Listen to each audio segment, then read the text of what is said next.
Oscar Pistorius gaan vir 30 dae toetse in 'n psigiatriese hospitaal ondergaan om vas te stel tot watter mate die angsstoring waaraan hy ly, sy toerekeningsvatbaarheid beïnvloed het die aand waarop hy Riva Steenkamp doodgeskiet het. Staatsaanklaer Gerry Nel het gister 'n aansoek gebring dat die lemnaler na 'n psigiatriese hospitaal verwys word. Regter Thokozile Masipa het in haar uitspraak oor die aansoek gesê, dit is in die belang van geregtigheid dat die hof al die feite het oor die saak.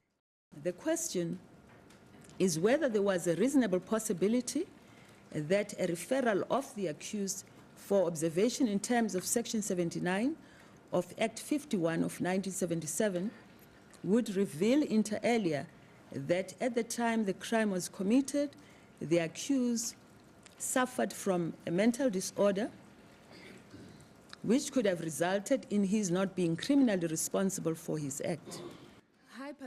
Regter Masipa sê al het Pistorius nooit beweer sy geestestoestand is beïnvloed nie, het professor Merrill Foster daaroor getuig.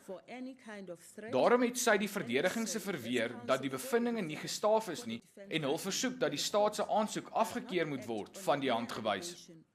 It is so, as counsel for the state submitted during argument, that a referral inevitably means more delays in finalizing this matter. But this is not about anyone's convenience, but rather about whether justice has been served. Pistorius sal dalk nie in die hospitaal hoef te slaap nie. The aim of referral is not to punish the accused twice.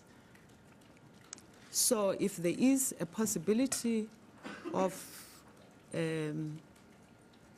making sure that he's an outpatient, I think that would be preferable. It will be investigated. Yes, thank you very much. Pistorius se oom het na die hofverrigtinge gesê die familie aanvaar Masipa se uitspraak. It reaffirms our confidence in the South Africa's justice system.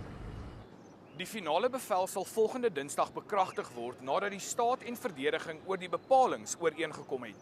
Gerard Pretorius, 1 Nuus, Pretoria.